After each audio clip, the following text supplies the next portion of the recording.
Hello, my name is Lizzie and this is Lizzie's Literary Life, and today we are starting a vlog where I read BookTube's favorite books of 2023.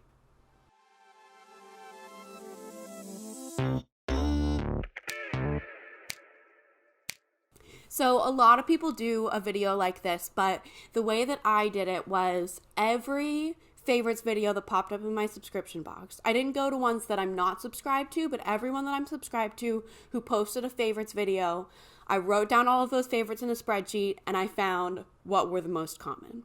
So I'm going to be reading those most common books that showed up. None of the ones that showed up in the top.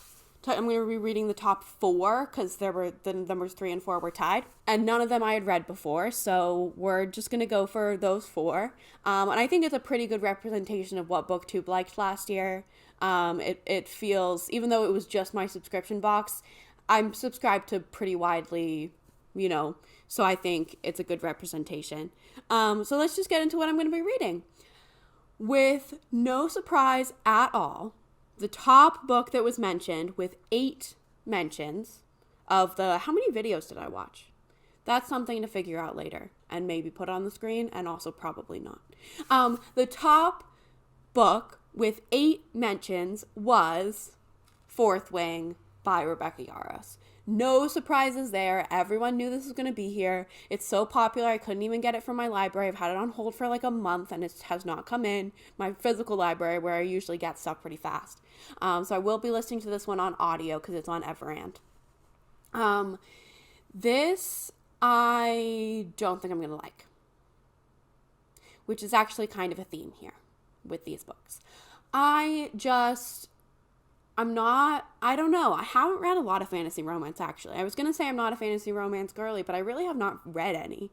I just don't, something about it makes me not feel like I'm going to like it, but I'm keeping an open mind. We'll see.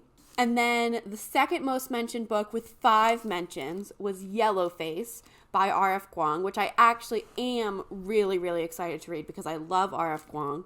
Or I loved Babel. That's the only book I've read from her, but I've loved Babel so much. And this just sounds really interesting. And people love it. So such a striking cover too. I feel like I can't look away from it.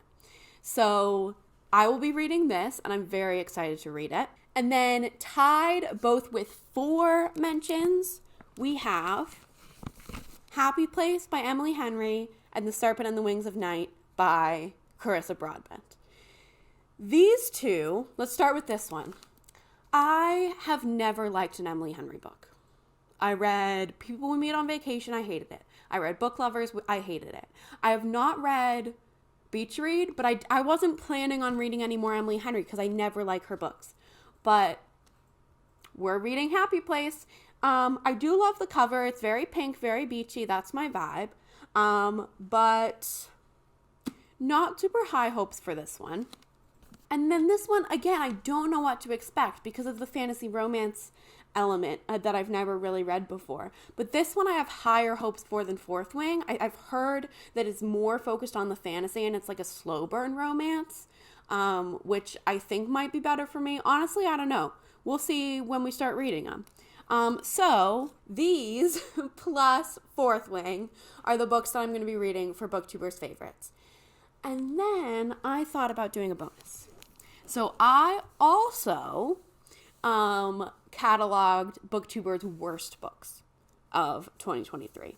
And the standout worst book with 5 mentions was How to Sell a Haunted House by Grady Hendrix. So I have read and mostly enjoyed Grady Hendrix before. I really liked the Southern Book Club's Guide to Slaying Vampires.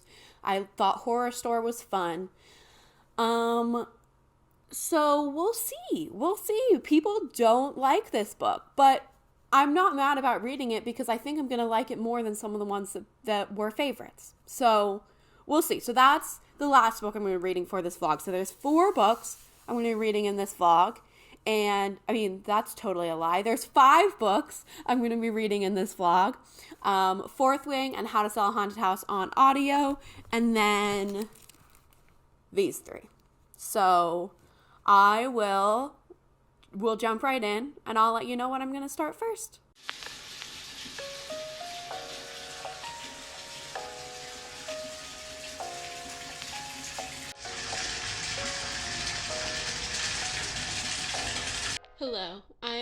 flushed because I just got out of the bath.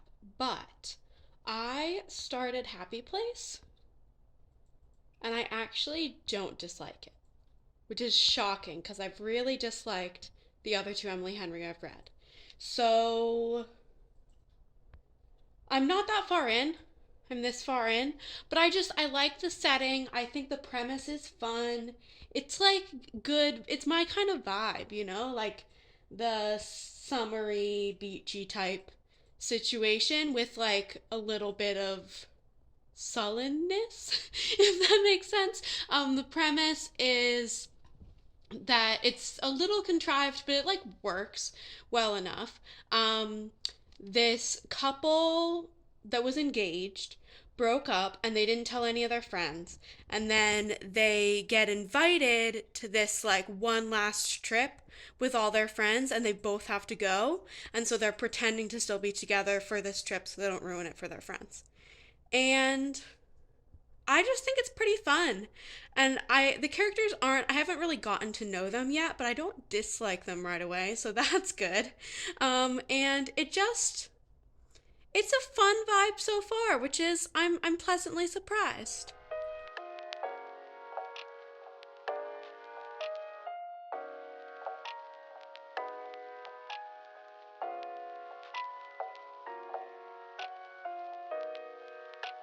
Hello, I have lots of updates to give you.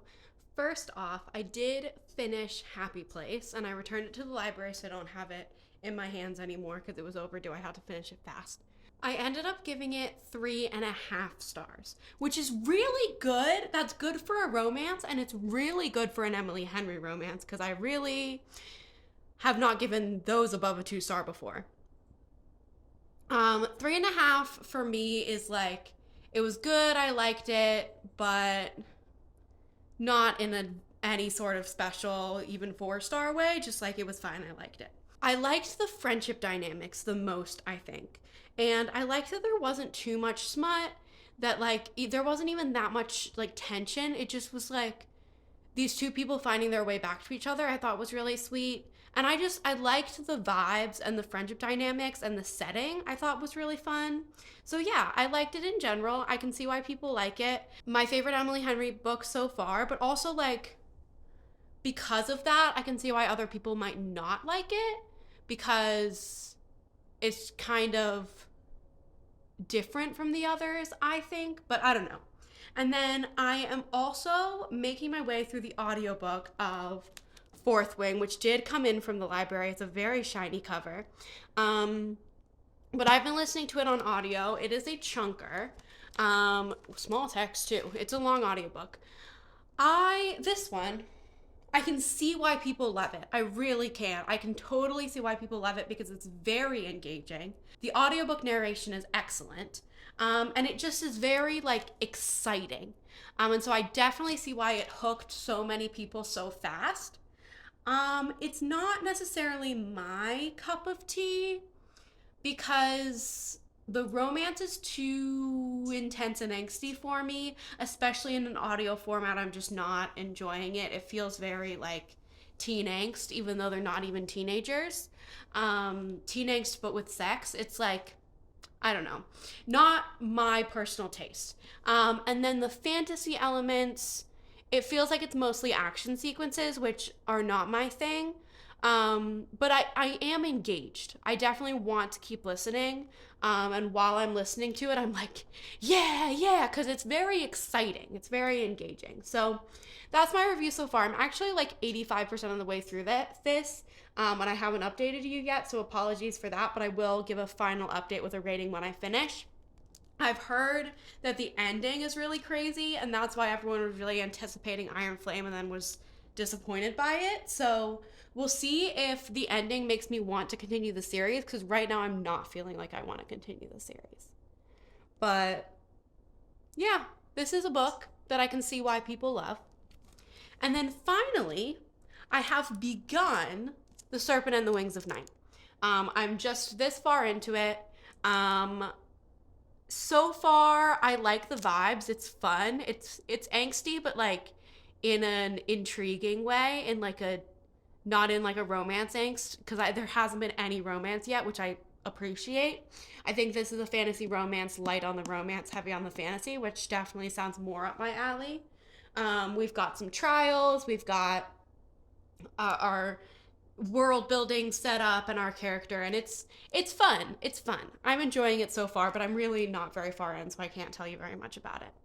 And that's where we're at right now. So I will update you when I have something to update you on.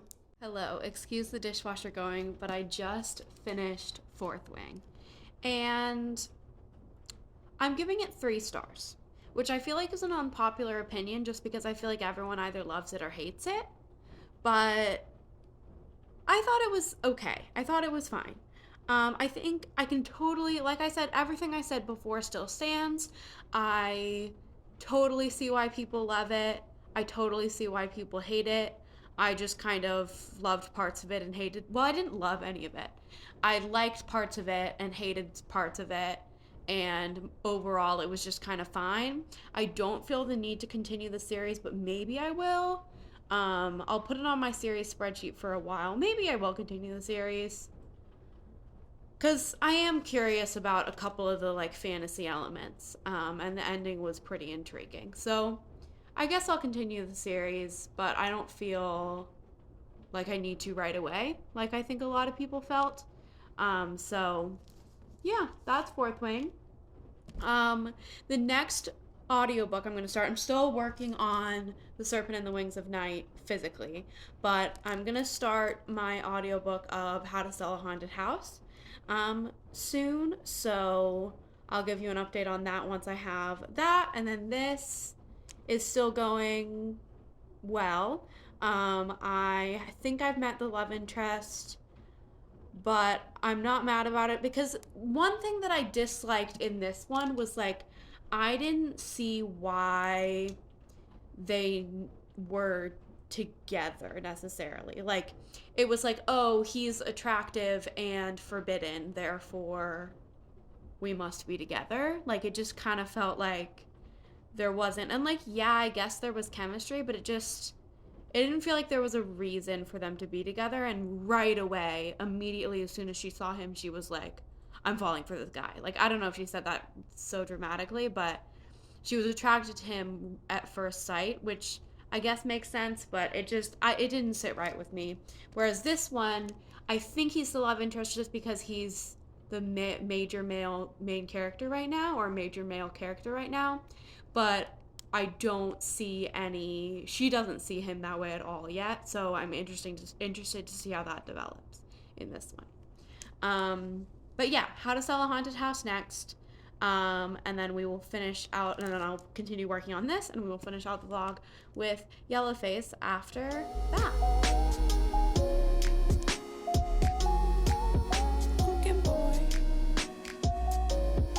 So I've been listening to How to Sell a Haunted House, and I'm like 25% in. And you will remember from the intro that this was not one of BookTuber's favorite books of 2023, but BookTuber's least favorite book of 2023. And I understand. Like, it's addicting. Like, I want to know what's going to happen next. I don't want to stop listening to it, but also it's putting me in a bad mood. Like, it's just a grouchy book, and now I feel grouchy. So, and I also don't like the horror element with the puppets. That's what everyone says about this book, that, like, the puppet element is weird, and they don't like it, and I agree. It's weird, and I don't like it. And not in, like, it's a horror, so, like, it's gonna be scary or whatever. I just don't like it. I don't think it's scary, and also I don't like it. And I'm kind of grouchy now because it's a grouchy book. So that's my review. Sorry.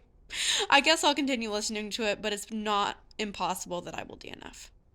I've decided to DNF How to Sell a Haunted House because I just thought about the prospect of picking it up and listening to it and was like, no thanks. So I'm going to DNF that and start Yellowface.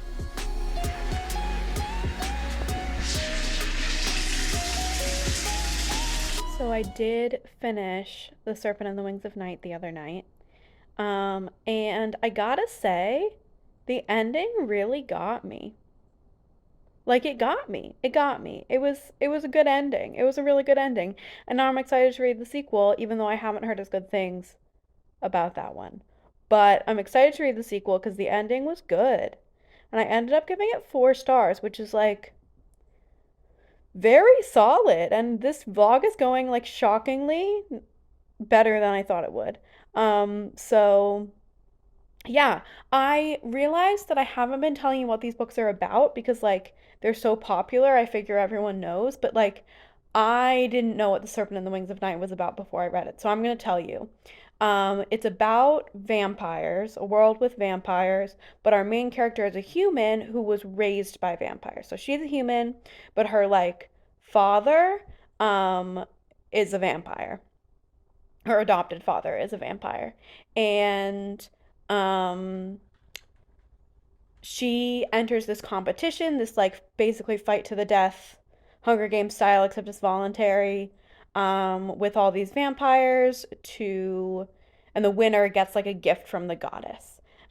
So it's a trials, like competition story, but we've also got a romance that is like it sneaks up on you, and I didn't mind it at all. The way like I didn't like the romance in Fourth Wing. I felt like that was really overdone and kind of heavy-handed. This romance was well done. And it was really more focused on the fantasy plot than it was on the romance, and the like relationship was really built up really slowly, which I think worked really well. So, yeah, and then the ending really got me. So there we go. That's The Serpent and the Wings of Night. I'm also, let me grab it, about halfway through, if I can grab it out of my bag. About halfway through Yellowface. I'm this far. And I am enjoying this one as well. This is the one I thought I would like the most. And I do like it. Um, I'm not loving it, but I am enjoying it. It's definitely got a lot of interesting things to say, and I'm excited to finish it and then read and watch reviews because I feel like there's a lot of good discussion to be had about this book. Um, this is the one about a white woman whose best friend, who is an Asian author, they're both writers, but her Asian best friend is really successful and she is not, and her friend dies, and the white woman steals the friend's manuscript and edits it and publishes it as her own. Um, and shenanigans ensue. Shenanigans is maybe not the right word. Drama ensues, I guess. But yeah, there's not a lot going on more than the synopsis, but I'm only halfway through. So yeah, and it's engaging. It's engagingly written. I love R.F. Kuang's writing, obviously, because I loved Babel so much, and I am excited to read The Poppy War. I haven't, but I am excited to. So, yeah, this is actually due back to the library like a couple hours ago when the library closed at 4:30 and now it's 8 o'clock. So I do have to finish this tonight and then I will return it tomorrow, just one day overdue. But yeah, so I'll be popping in tonight or probably tomorrow with a wrap up because this is the last book of this vlog and I will be finishing this today or tomorrow. So, yay! Yay for BookTube's faves going much better than I thought it would. Okay, so I finished Yellowface and I don't think I liked it. I literally just finished it, so maybe I should sit with it for a little bit, but right now it's feeling like a 3 star. The setup was really strong and then it kind of went nowhere. It felt like it kind of like the idea and the concept is really strong, and then the plot just sort of meandered nowhere. And it felt like it was trying to be like a literary thriller, and that's like how it's described, but it was not thrilling. Like there was no I just felt like the thriller elements were not really done well, or like were not done enough to make it exciting. It was very readable, but the intrigue wasn't really high. Um so I mean, there were definitely things I liked about it. I didn't dislike it, I didn't hate it, but there's also it was not as good as I was hoping it would be. So that's unfortunate. So that's, at least for right now, a 3-star. So in this vlog, we read Happy Place by Emily Henry, which I returned to the library, so I don't have it anymore, but that was a 3.5-star, which is really solid for Emily Henry. Surprised about that. And then we read Fourth Wing, which I gave 3 stars, which is also higher than I thought it would be, considering I thought I would kind of hate this book. And I can see why people love it. It was really, like, exciting and, solid. And then I DNF'd How to Sell a Haunted House, which was the bottom, like the worst book, on BookTuber's worst lists. So not surprising there, but I DNF'd it like 30% in. And then Serpent and the Wings of Night was a 4-star. This was also, again, higher than I thought it would be. I really liked this, and I'm excited to read the sequel. And finally, the only one, besides, I guess, How to Sell a Haunted House, that was worse than I thought it would be, was Yellowface at a 3-star. So, honestly, a solid vlog. I'm glad I read these. I can say that I read them, which is good. And I did get a solid book out of it that I'm excited to continue the series. So, yeah. Let me know in the comments what popular books, like really popular books, that you want to read that you haven't read yet. So popular books from 2023 could be these, could be others that you want to read but you haven't read yet, or that you really don't want to read because you don't think you're gonna like. And otherwise, give this a like, subscribe. I have so many reading plans coming up. There's all year, it's been all 2024. It's been like, I feel like I haven't chosen a book for myself in ages because I've just been reading for projects, which is very exciting. That's the way I like to be. So lots of projects coming up, and I will see you in the next one coming very soon. Bye.